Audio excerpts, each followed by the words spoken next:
السلام علیکم، میں محمد سلمان جاوید محمد علی اجویری انسٹیٹیوٹ آف ایجوکیشن کے پلیٹ فارم سے آج لیکچر سیریز میں جس سبجیکٹ کو ہم سٹارٹ کرنے جا رہے ہیں وہ ایل ایل بی کا ایک اہم سبجیکٹ ہے، A D R alternative dispute resolution. جیسا کہ اس کے نام سے ہی ظاہر ہے، الٹرنیٹیو ڈسپیوٹ ریزولوشن یعنی کہ تنازع کا متبادل حل۔ اب یہ تنازع کا متبادل حل کیا ہے اور کیوں اس کو ایک سبجیکٹ کے طور پہ کورس میں شامل کیا گیا ہے اور اس کی اہمیت کیا ہے؟ دور جدید کے اندر اب اس کی ضرورت کیوں درپیش آ رہی ہے؟ پاکستان میں اب اس کو کیسے پریکٹس کیا جا رہا ہے؟ ان تمام ایریاز کے حوالے سے ہم اس کو ڈسکس بھی کریں گے اور ڈفرینٹ ٹاپکس کے اندر اس کو ہم بات کو آگے لے کے چلیں گے۔ اچھا، الٹرنیٹیو ڈسپیوٹ ریزولوشن کی ضرورت ہمیں اس لیے پیش ہے کہ جو روٹین کورٹ سسٹم ہے، آپ کے پاس ایک کیس آتا ہے، جس وقت کوئی کلائنٹ وہاں پہ آتا ہے اور آپ اس کیس کو عدالت میں لے کے جاتے ہیں، تو آپ کو ایک باضابطہ طور پہ ایک میکینزم ہے جس کو فالو کرنا پڑتا ہے، ایک قانونی پروسیس جو کہ ایک پیچیدہ پروسیس ہوتا ہے، اس میں سے گزرنا پڑتا ہے۔ کلائنٹ جس کے ساتھ پہلے کوئی زیادتی ہوئی ہے، پہلے وہ کسی وکیل کے پاس جائے گا، اپنا پورا معاملہ سمجھائے گا، پھر پروفیشنلی اس کو ڈیل کیا جائے گا، وہاں پہ وہ فیس بھی چارج کریں گے، اور پھر آپ کورٹ کے اندر اس کو لے کے جب جاتے ہیں اپنے کسی کیس کو، تو وہاں پہ اس کا ایک پورے کا پورا ایک لیگل پروسیس موجود ہے۔ یہ جو لیگل پروسیس ہے یہ ٹائم کنزیومنگ بھی ہوتا ہے، ساتھ میں وہ کوسٹ افیکٹو نہیں ہوتا۔ وہاں پہ ظاہری بات ہے، ایک کلائنٹ جو کہ پہلے ہی جس کے ساتھ زیادتی ہوئی ہے، وہ اگریوڈ پرسن ہے، متاثرہ شخص ہے، اس کا کوئی زمین کا معاملہ ہے، کوئی فیملی معاملہ ہے یا کچھ بھی ایشو ہے، اس کو اس کے لیے عدالت میں جانا ہے۔ عدالت میں آپ کو بیان کردہ طریقہ کار کو فالو کرنا ہوتا ہے۔ اب ہم جب وہاں پہ جاتے ہیں تو وہاں پہ ہمیں عدالتی پروسیس کو فالو کرنا ہوتا ہے، وہاں پہ ہماری مرضی منمانی نہیں چلتی۔ اب یہ جو الٹرنیٹیو ڈسپیوٹ ریزولوشن کا طریقہ کار ہے، یہ ٹیکنیکلی طور پہ کوئی نیا طریقہ کار نہیں ہے۔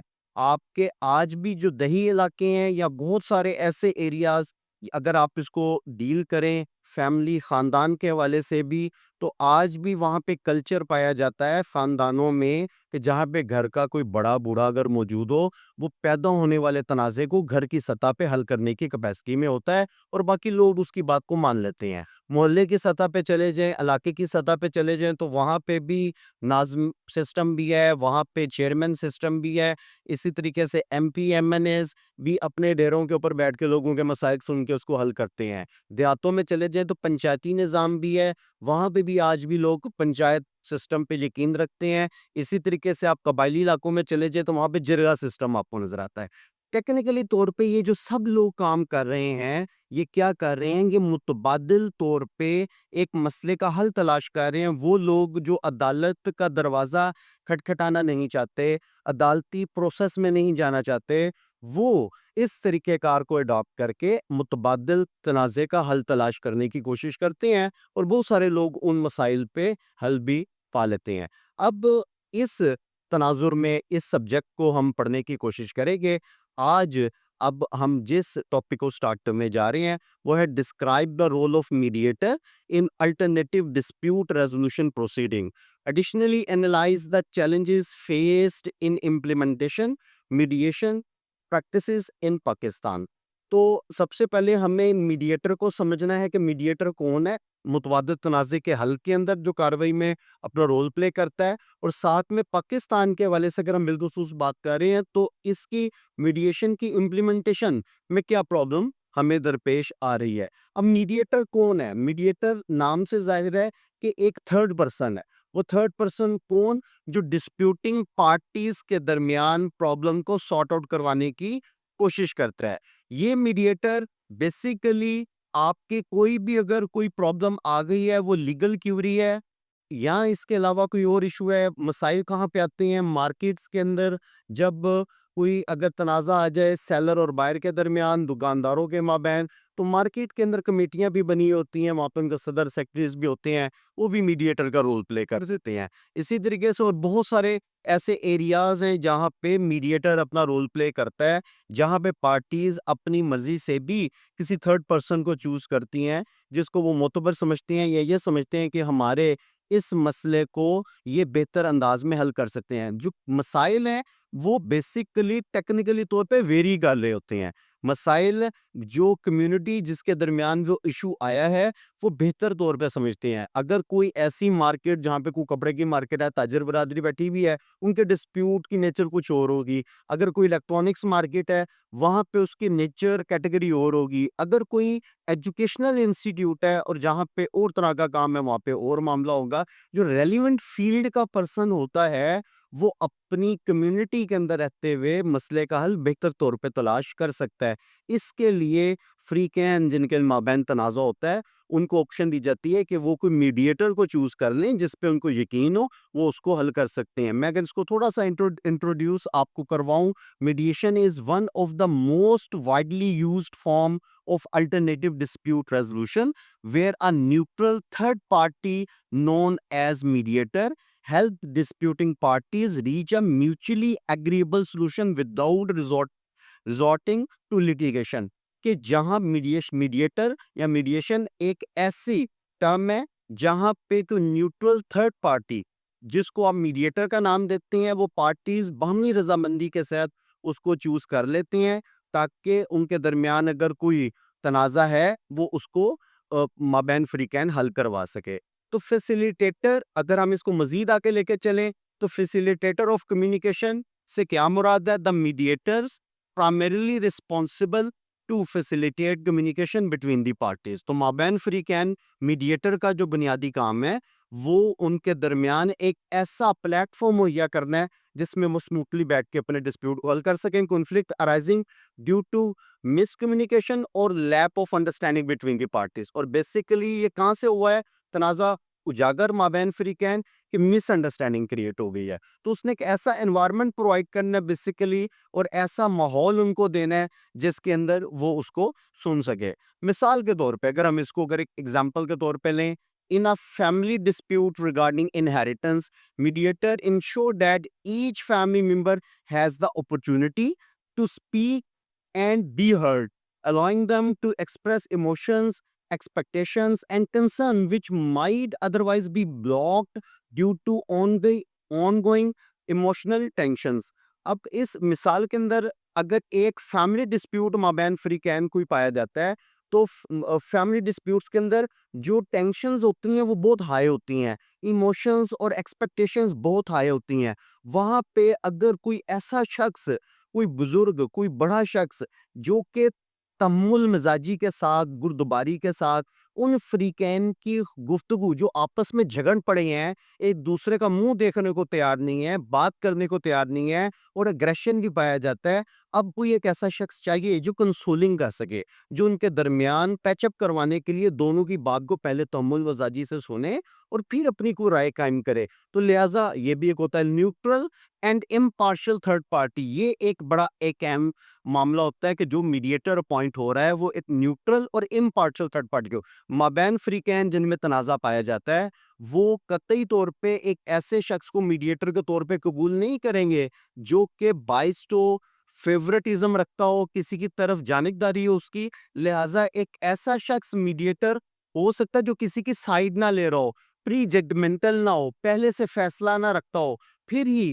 وہ اس پوزیشن میں ہوگا کہ وہ مابین فریقین کوئی کوپریشن, کوئی تعاون والی فضا کاری کر سکے. مثال ایک اس میں بھی لے لیتے ہیں, ان a business dispute between two companies over a contract, the mediator must remain neutral, refraining from suggesting which party has a stronger legal position. Instead, they insist both sides in exploring creative solutions that serve the interest of both the parties. تو مابین فریقین اگر کوئی business dispute ہے تو کسی کو ایسا نہیں ہونا چاہیے کہ وہ پہلے سے پری ججمنٹل ہو جائے یا بتاتا ہو کہ آپ کی لیگل پوزیشن یہ ہے. نہیں, اس کا کام آپ ان کو پرابلم سولو کرنا ہے, دونوں کی بات سن کے اور پہلے ان کو خود سے موقع دینا ہے کہ آپ کے مطابق اس مسئلے کا حل کیا ہے, پھر جو بہتر آپشن ہوں گی اس کو گائیڈ کر کے چوز کیا جا سکتا ہے.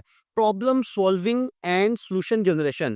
اب جس وقت آپ میڈیٹر کے طور پہ کام کر رہے ہیں تو میڈیٹر ایک ایسا شخص چوز کیا جانا چاہیے جو کہ پرابلم سولونگ کیپیسٹی بھی رکھتا ہو, اس کے پاس مسائل کا حل ہو, اس کے پاس آئیڈیاز ہوں. جن کے درمیان ڈسپیوٹ ہو گیا وہ بات کو بہتر طریقے سے نہیں کر پا رہے, میڈیٹر نے آئیڈینٹیفائی کرنا ہے بیسک پرابلم کو, پھر ان کے سولوشن کی طرف جانا ہے. اور میڈیٹر کا یہ جو ٹاسک ہے یہ پارٹیز کے درمیان بیسیکلی میوچل ایگریبل سولوشن کے طور پہ ہوتا ہے. اور جب وہ اس پہ مطمئن ہو جاتے ہیں اور پھر ان کو لگتا ہے کہ ہم دونوں کے فائدے میں یہی ہے. ایک بات میں یہاں پہ آپ کو بتاتا چلوں, میڈیشن کے پروسیس میں یا اے ڈی آر کے پروسیس میں پارٹی جیتتی اور ہارتی نہیں ہے. جب آپ روٹین کورٹ لیٹیگیشن میں جاتے ہیں وہاں پہ ایک پارٹی اپنا مقدمہ جیتتی ہے اور ایک فریق اپنا مقدمہ ہارتا ہے, درمیان کی بات نہیں ہوتی. لیکن جب آپ alternative dispute resolution through mediator کر رہے ہوتے ہیں میڈیشن پروسیس کے ذریعے,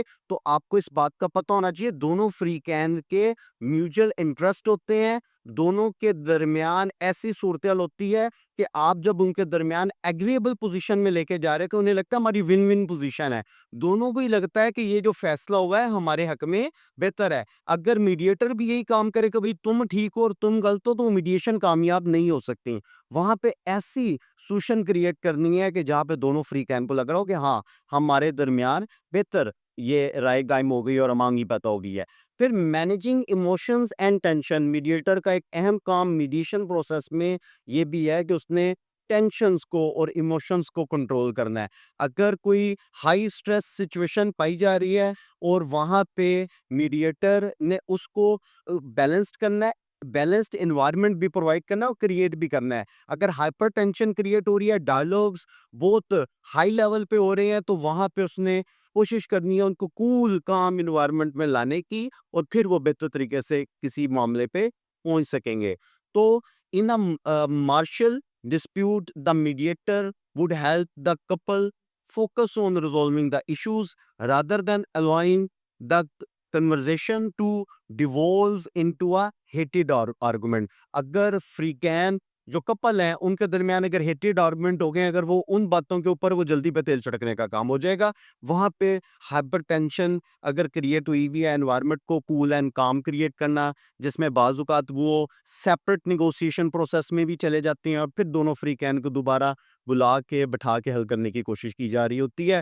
پھر انشورنگ کانفیڈینشیلٹی, یہ ایک بہت اہم پروسیس ہے. میڈیٹر کے پاس دونوں فریقین کی تمام بات ہوتی ہے, وہ ایک ایسا شخص ہوگا جو کہ کانفیڈنس اور کانفیڈینشیلٹی دونوں کو مینٹین رکھے, دونوں فریقین کے درمیان اعتماد کی فضا کو بھی قائم رکھنا اور ان کے درمیان اس بات کا یقینی تعین پایا جانا کہ ہمارے درمیان جو بھی بات یا صلح صفائی جو شخص کروا رہا ہے وہ ہماری اس سارے مدعے کو کانفیڈنٹ بھی رکھے گا اور کانفیڈینشیلٹی کے ساتھ ڈیل کرے گا. Lack of awareness and education, Pakistan میں اب یہ کچھ پرابلمز جن کی وجہ سے آپ کو یہ دکھتا ہے کہ جس وقت وہ کون سے ایسے فیکٹرز ہیں کہ جن کی وجہ سے امپلیمنٹیشن میں اس کا رجحان میں کمی ہے.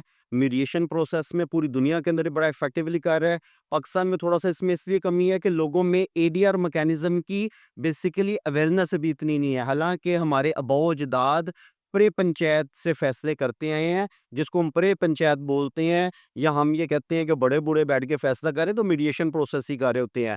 لوگ تھانے کچہریوں کے چکر نہیں لگا رہے ہوتے, بہت ساری چیزیں ڈسپیوٹ بننے سے پہلے ہی دفن ہو جاتی ہیں. لیکن کچھ ایسی چیزیں ہیں کہ لوگوں کے میں ابھی اس سبجیکٹ الٹرنیٹو ڈسپیوٹ ریزولوشن کی اویئرنیس پراپر نہیں ہے, جس کی وجہ سے اس کو تھوڑا سا ابھی معیوب سمجھا جا رہا ہے. لیکن جیسے جیسے وقت گزرنے کے ساتھ جیسے میں آپ کو گائیڈ کر رہا ہوں اور بہت سارے لوگ اس کے اوپر بات کر رہے ہیں, اب یہ دنیا میں تیزی سے پھیلنے والا ایک یہ کنسیپٹ بنتا جا رہا ہے. اور بہت سارے شہری جو ہیں, بے شک وہ رورل ایریاز میں ہیں یا دوسرے علاقوں میں بھی, وہ اس کے بارے میں بات کرنا شروع ہو گئے ہیں, کیونکہ لوگ نہیں چاہتے کہ ہم عدالتوں میں جائیں. عدالتوں میں جب آپ جاتے ہیں تو بیک لوگ آف کیسز بہت ہے, ڈیٹ پہ ڈیٹ کا کنسیپٹ وہ کیوں پیدا ہو رہا ہے کہ ایک جج کے پاس کام بہت سارا ہے. ہر شخص اگر عدالت میں دوڑ کے چلا جائے گا تو عدالتوں کے اوپر کام کا پریشر بہت سارا آ جائے گا. اگر یہی چیز آؤٹ آف کورٹ سیٹلڈ ہو جائے تھرڈ پارٹی سیٹلمنٹ کے ذریعے, تو اسے بچا جا سکتا ہے. پھر کلچرل فیکٹرز کچھ آگے ہیں.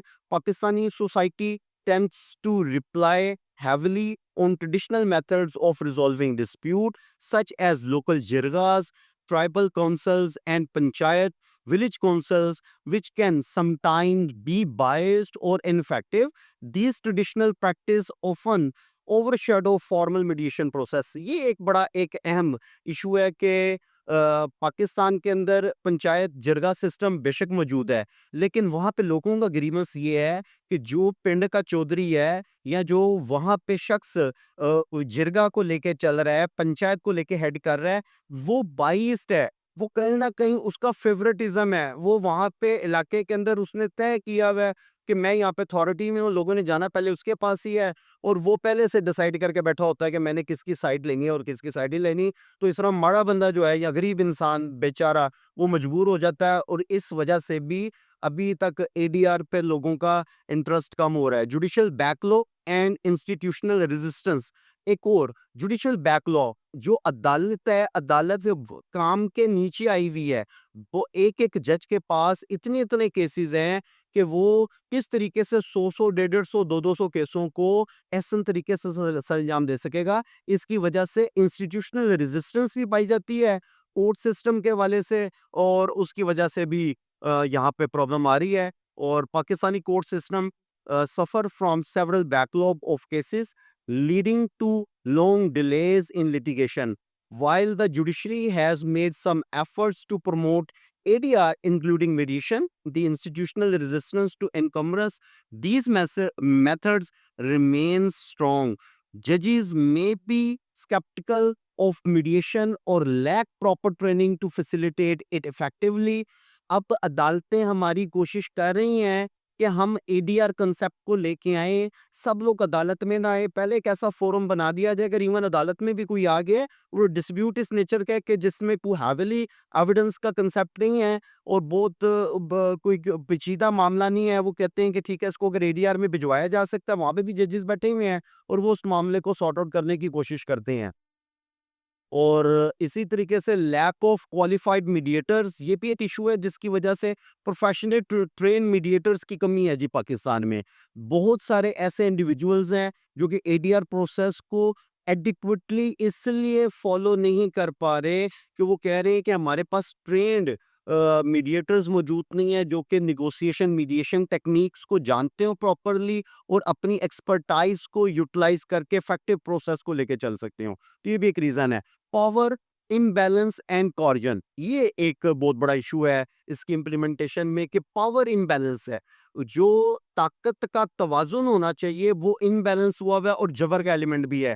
تو جس کی لاٹھی اس کی بھینس والا کنسیپٹ بھی آ جاتا ہے. جو شخص اس پوزیشن میں ہے جو کہ اتھارٹیٹیو پوزیشن میں، اس کو نیوٹرل رہنا چاہیے. وہ نیوٹرل رہے گا تو کسی شخص جو اس کو بڑا بنا کے لے کے آیا ہے اس کی بات ہوگی. یہاں پہ جس کا انفلوئنس ہے وہ آگے لے کے چلتا ہے. تو legal and regulatory frame work کا بھی ایشو ہے. ابھی زیادہ تر جو لوگ ہیں وہ اس سے تھوڑا ریلیکٹنٹ ہیں میڈیشن پروسیس میں جانے پہ. وہ کہتے ہیں یار اس کا رزلٹ جو نکل آئے گا ہم رزلٹ کو امپلیمنٹ کیسے کرائیں گے. دیکھیں جی ایک پنچایت میں آپ جاتے ہیں، 4 بندے اپنے ساتھ لے کے گئے، دوست کے ساتھ لے کے آنے پہ پھر جو فیصلہ ہو گیا اور فیصلے کو ایک طاقتور نے ماننے سے انکار کر دیا. اب جب طاقتور نے ماننے سے انکار کر دیا تو پھر پرابلم یہ ہے کہ عمل درآمد کون کرائے گا. تو وہ پھر دوبارہ معاملہ کورٹ میں چلا جاتا ہے. تو لوگ کہتے ہیں کہ ابھی ہم نے جو دوبارہ جو زیرو سے سٹارٹ کرنا، ہم ڈائریکٹ کورٹ میں ہی چلے جائیں. تو سوشل اینڈ جینڈر نارمز بھی آ جاتی ہیں ہمارے یہاں پہ. جو یہ کلچر آپ کا آ جاتا ہے کہ male are dominant in the society, کہ مردوں کا معاشرہ تصور کیا جاتا ہے تو خواتین کے بھی برل مسائل ہے. اور حالانکہ خواتین تعداد میں زیادہ ہیں تو اس لیے وہ سمجھتے ہیں کہ ہمارے ساتھ پرابلم ہے. انہیریٹنس کے معاملات بالخصوص ہیں اس میں، وراثتی معاملات. آج تک یہ پایا جا رہا ہے کہ خواتین کو وراثت میں حصہ نہیں دیا جا رہا تو ان کے ایشو آ جاتے ہیں. اب اس وراثت میں پہلے اس کو حصہ نہیں مل رہا، انہیریٹنس کا ایشو ہے. اگر وہ دوبارہ علاقے کے پنچایت جرگے کے اندر جاتے ہیں تو وہ اس کو پریشرائز کر کے معاملے کو رفع دفع کرانے کی کوشش کر رہتے ہیں، جس کی وجہ سے معاملہ پھر دوبارہ عدالت میں چلا جاتا ہے. تو یہ کچھ ایسی ریزنز بھی ہیں جس کی وجہ سے جو آپ کا میڈیشن کا یا میڈیٹر کا جو کنسیپٹ ہے اے ڈی آر میں ہم تھوڑا سا سپریس بھی ہو رہا ہے. لیکن ود دی پیسیو فائن اس میں بہتری آ رہی ہے اور ہم بھی اس میں کوشش کر رہے ہیں. ہم نے بھی آپ کو آگاہ کیا. اللہ تعالیٰ آپ کا ہمارا ہم سب کا حامی واسطے. شکریہ.